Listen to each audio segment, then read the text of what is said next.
All right, guys, welcome to day 5.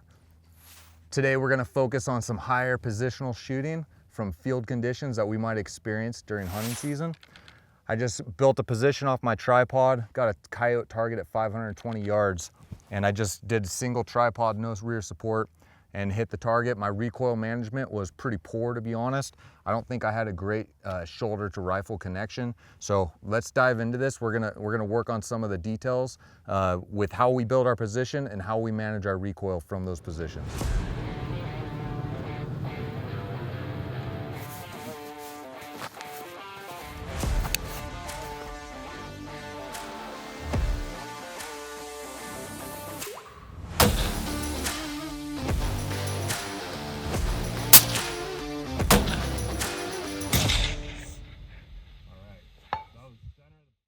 Since we're here, I'm gonna dive into this single tripod position. So one thing that I like to do, I use my skeletal structure to get me stability down to the ground. I'm not necessarily trying to brace for the recoil management. I'm trying to set myself up square like I would just like I would from the prone.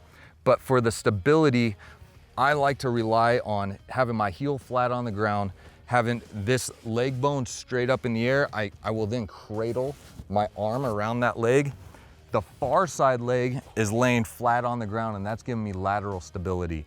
So when I get into this position, I am not using this front arm to brace necessarily. I am using it to control the tripod, but it is giving me a little bit of lateral stability there as well. Again, where I felt like I was lacking on this shot was my rifle to shoulder connection. I don't think I had quite a good enough connection there because it didn't allow me to see my shot. I had a lot of vertical rise there. So that's one way that I like to get stable from a single tripod. Let's dive into some more situations. All right, so one of the things that we want to talk about today is before we start getting into shooting at distance is now that we're a little bit off the ground, we're probably going to notice a lot more wobble. And the last thing that we want to do is immediately start going out the distance and potentially missing if we can't control or figure out how to make sure that our reticle stays within the target, before introducing external ballistics such as, our trajectory as well as wind. So this is a great target that you guys have here with the different diamonds and sizes. And I think what I just want to do is just walk the audience through the different types of wobble zones that we might see and how you as the shooter is able to, number one, get the reticle where you want it to be, but also B, trust the process of the wobble or the float as, coming from the archery world. So let's go ahead and get mounted up. And you can see Jared here. Again, Jared is nice and square behind the rifle. He's using his skeletal system to establish bone support, right? But again, it's got a nice firm rifle to shoulder connection, and I'm just gonna have him aim dead center just how he is. And if you notice, right, he's got a little bit of wobble there, right? But it's not very exaggerated coming outside.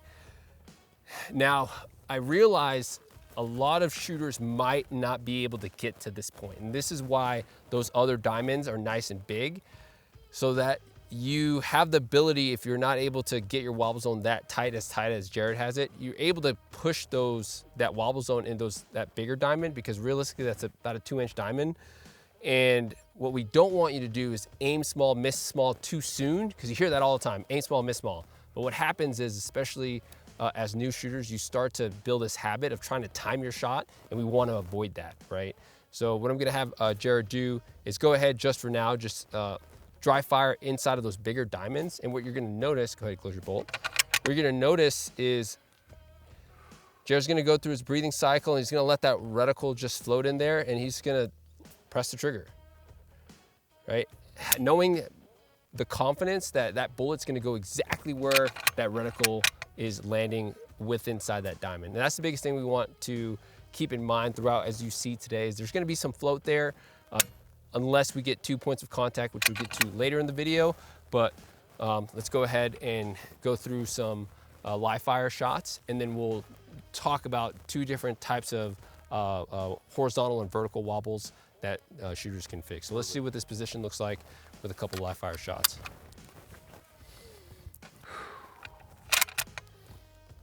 Okay, so Jared is getting settled in.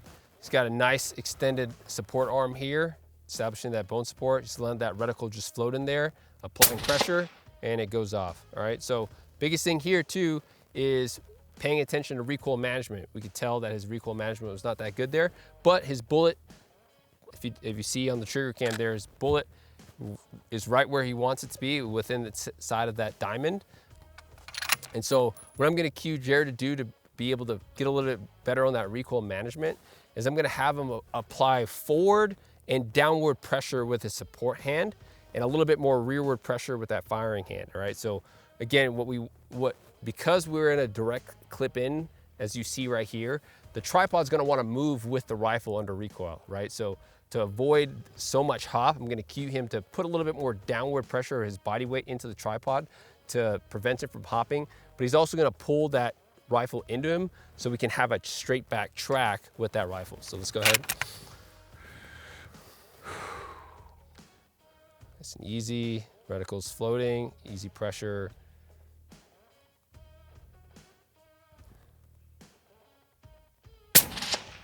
And a lot less aggressive jump, but you know, those are one of the things that we want to fine tune is just playing with the amount of pressures that you're putting on that rifle system, right?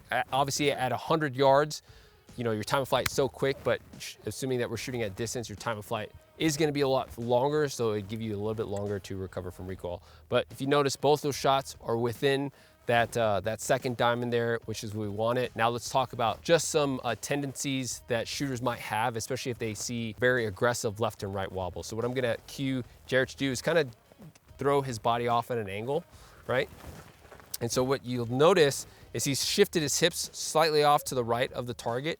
And what he's gonna notice as he gets on target is he's gonna have a little bit of a left to right, right? And you can kind of see that there. And it's because his natural point of aim, or he's not squared up directly behind the rifle system. And you can't really tell right now, but for a lot of hunters that I've seen in class, this is a pretty aggressive angle, which is probably gonna translate again into your wobble zone.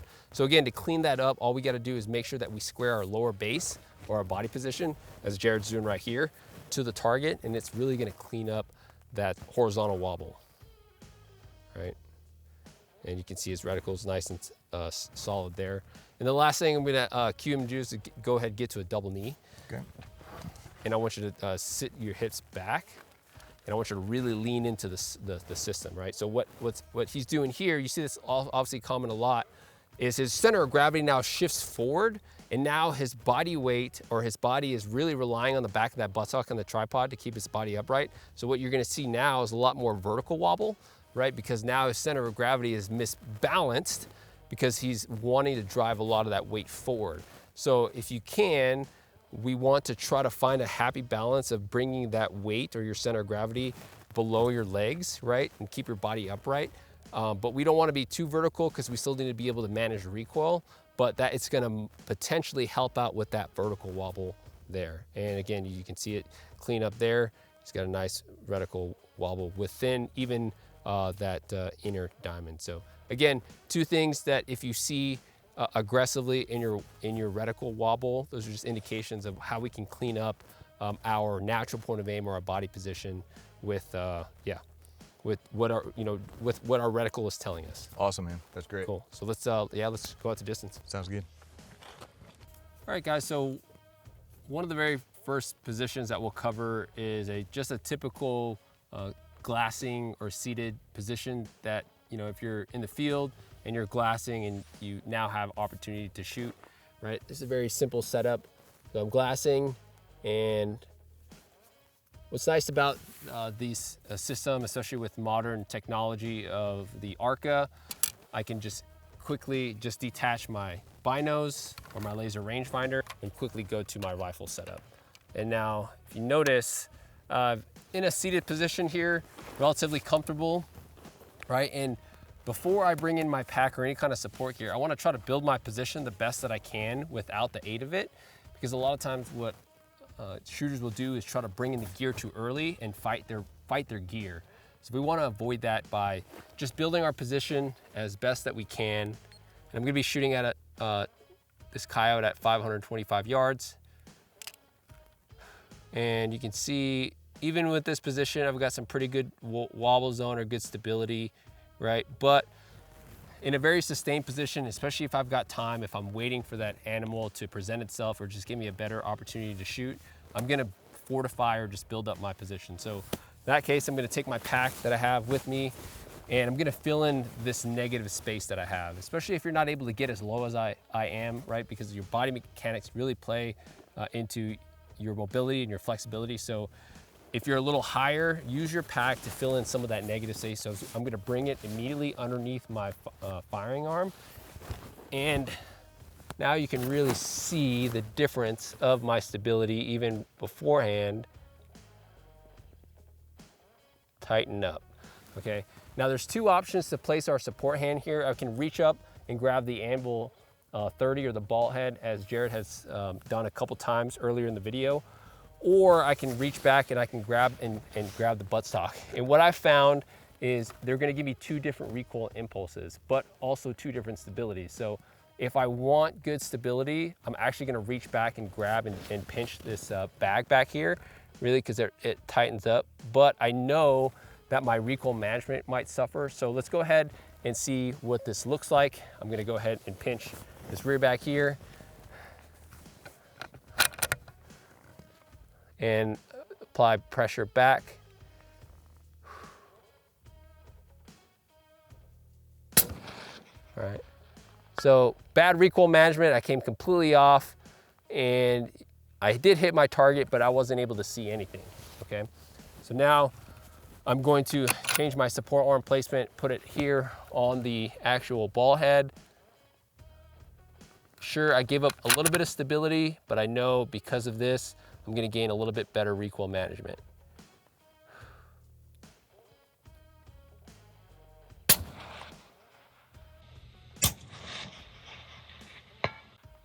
All right, well, clearly that was not any better. So let's play around with those pressures there. And let's do it one more time.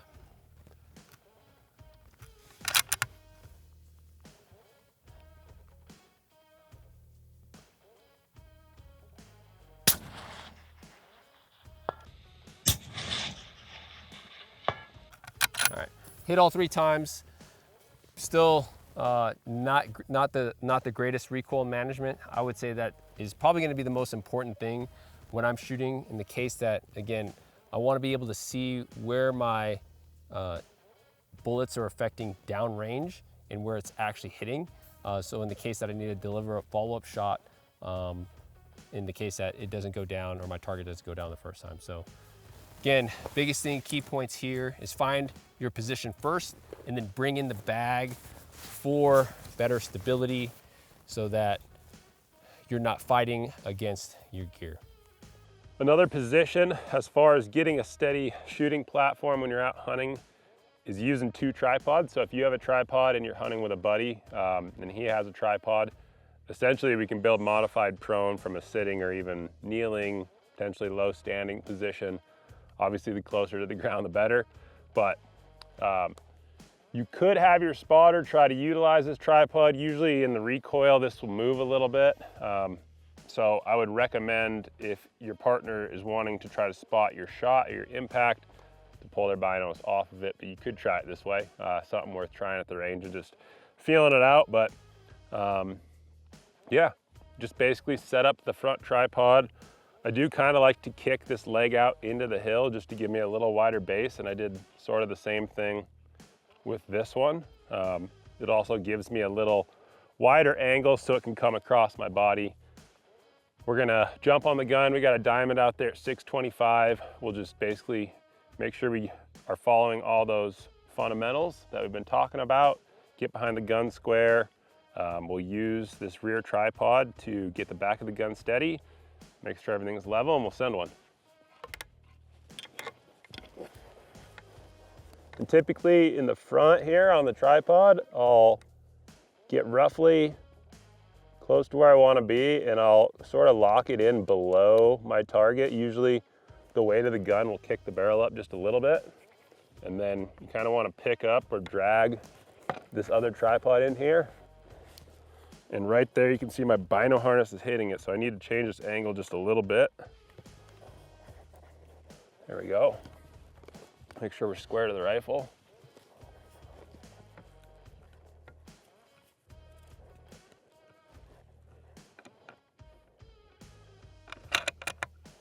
Trigger cam's on. You can also see I'm able to get my elbow on my knee. So we got all kinds of points of contact. Should be able to get pretty steady. And we'll see if I get my wind call right.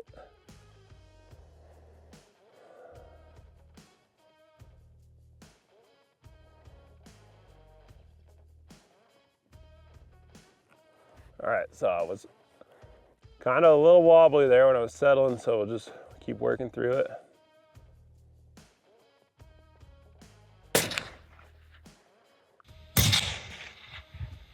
Okay, so we hit at the bottom of the diamond. My reticle basically kicked up and to the right, about 4 mils to the right and up a mil or so.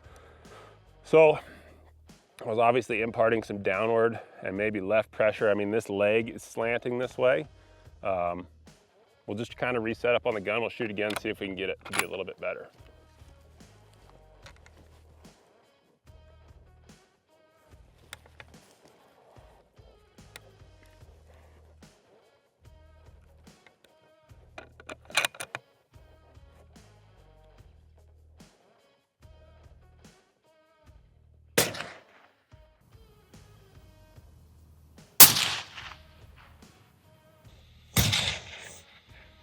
All right, so that was center of the plate. You can see that time the gun actually jumped up into the left. So I was more centered here. Not really sure why it went up to the left, but we definitely got a different recoil impulse. If we kept shooting some more shots, we probably could really kind of dial that in. But yeah, double tripods is definitely something to keep in mind when you're out there hunting.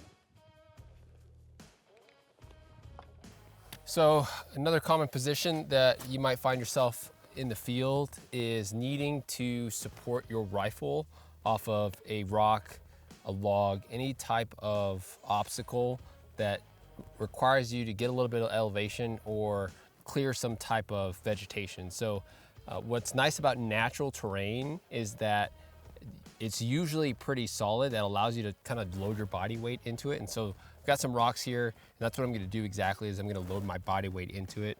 And if you can see from this camera angle, what I'm gonna do with my right leg is kind of lock that out the best that I can to get that bone structure. And you can see I've got Jared's top lid here, right? As a competitive shooter, I typically will run this bag, but as a hunter, most likely you're not gonna be carrying this in the field. So I wanna establish some type of soft support here and lay the rifle down, right? And you can see I've got a little bit more give and it's a little spongy, but what I wanna do is establish that hard on soft so that I can essentially help with that recoil and stability. I've got the same target coyote at 525 yards, and realistically what I wanna do with my support hand is guide that forend and apply a little bit of downward pressure with my support hand and rearward pressure with my firing hand. And this is what my wobble zone will look like.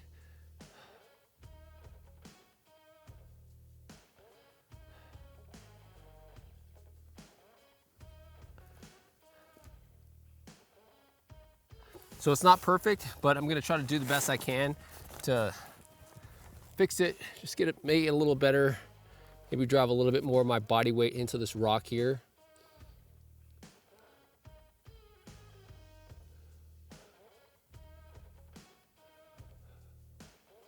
Reticle still going straight up and straight down, so I like that.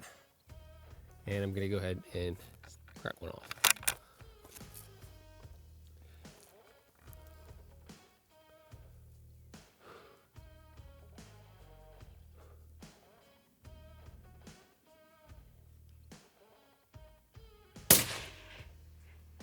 And impact. Recoil management looks good. I came right back on target. And I'm gonna send another one.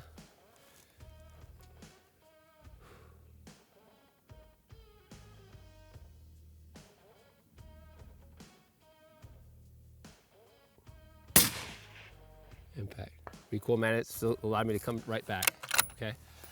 One thing that you do notice is with this rifle, the way that it's set up, is I'm trying to get most of the center of the rifle over the center of this pack. We call that the balance point. So essentially I'm trying to get the rifle to balance along this front support here, just so that that bag is taking up a lot of that stability. So really all I have to do is get behind it to be able to control the effects of recoil, and as well as point the rifle. So that is shooting from a rock or some type of natural terrain, utilizing a front soft support, such as a pack or a lid.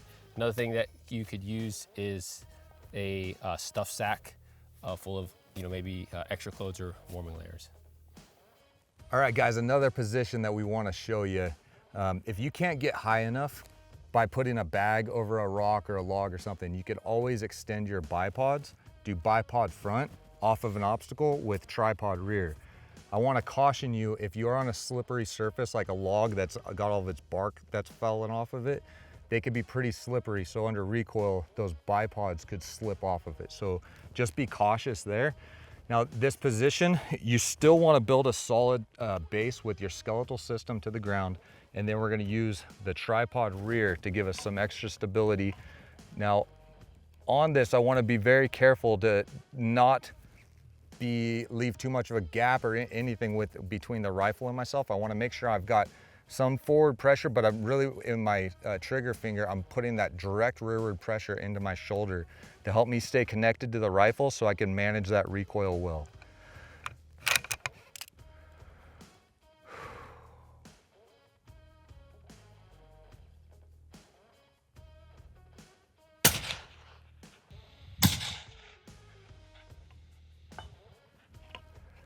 So I had really good vertical control, but I popped off to the left probably 5 or 6 mils. So we're gonna try this shot again, and I'm gonna try and make sure that my pressures, I may have had too much thumb pressure here, pushing that way. We're gonna just try this shot again and see if I can manage that recoil a little better.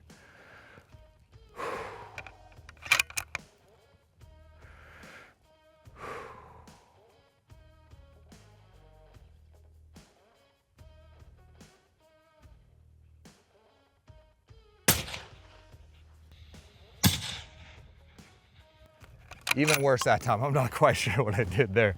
But again, something for you guys to keep practicing. And this is a good time to bring up. You don't have to live fire every one of these. You guys could be dry firing on these positions and just be hypercritical of where that reticle moves. It's not gonna move as much as it will under live fire, but it'll still pop off to the left. So it's a good way to get more reps in on your gun and not spend so much money and wear and tear on the rifle, and you can get a lot more reps every range session. Okay, I'm gonna try one more shot here and see if I can manage this recoil a little bit better.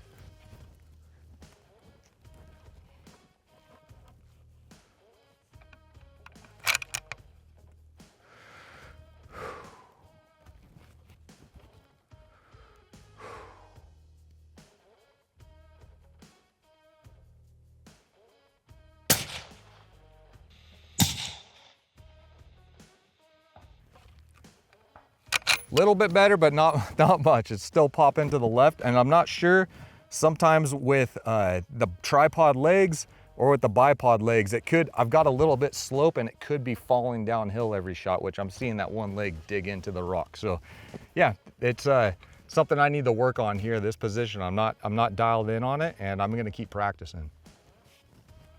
All right, this is a fun position for us to show you how we like to run tripod rear support. I'm just sitting right on top of the wire of the barbed wire here. I've got a beanie here just to kind of break up so I don't have hard on hard, just a little bit of soft surface there. So the thing that I want you to remember is we still want to get stable with our skeletal system down to the ground. But then we bring the tripod in, and that's gonna supplement our stability. So I don't wanna pinch hard with my buttstock hard up against the carbon of the tripod legs. I personally like to have a finger between. I still let the buttstock ride in the web of my hand, and then my other 3 fingers are wrapped around the leg. So this coyote again is at 520. We're gonna see what my float looks like.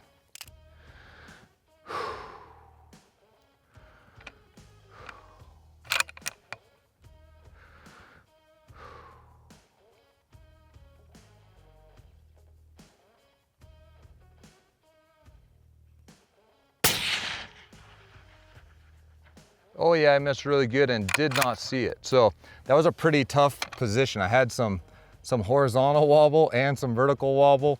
Man, it was pretty tough because I did not see that. So I'm gonna try another shot here, see if I can give it a little bit more rearward pressure into my shoulder. I will back off the mag just a touch here to see if my field of view helps me spot the next shot. It's definitely one thing to be aware of. This thing is, it doesn't necessarily want to track straight to the rear with this diagonal fence wire. So let's see if I could hit this next one.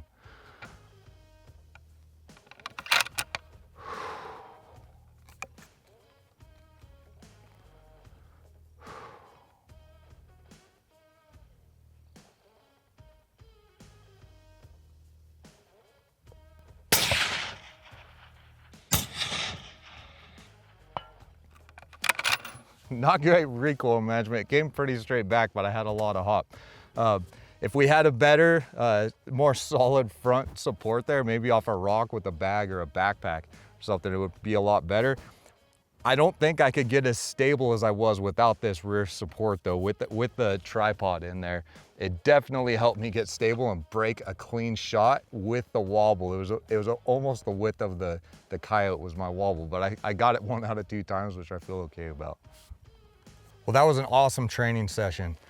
With 20 rounds, we were able to accomplish and practice a bunch of hunting situational type of positions. We finished up the day checking zero. We always want to make sure that we have a rock solid zero, and we're always keeping track of that. But man, with the 3 of us shooting together, like, how did you feel about that today? Yeah, I really liked that after we got done teaching a specific part, all of us went back and tried that same position based off of whoever taught it. And we were able to kind of find our own truths of you know, what kind of pressures that we needed to apply to get good recoil management. But again, a lot of that core stuff that you talked, or every one of us talked about with our foundation and our fundamentals, really just laid us up for success for each one of those shots. Yeah, that's awesome, man. What do we got going for day 6? So for day 6, we're gonna come back with 20 rounds. We're gonna bring all of our hunting gear. So backpack, tripod, bipod, whatever it is you'd take hunting, chest rig, binos, rangefinder, and we're just gonna basically come in with a fresh rifle that's gonna be cleaned. We're gonna foul it, check zero, and then we're just gonna go into some drills where the rifle will be stowed on our backpack, everything is gonna be on our backs, and then we're gonna just go deploy our kit, build positions, take shots, and then we'll end again checking zero. That's something throughout hunting season that's gonna be just important to check as we have time. So we'll see you guys out on the range here shortly.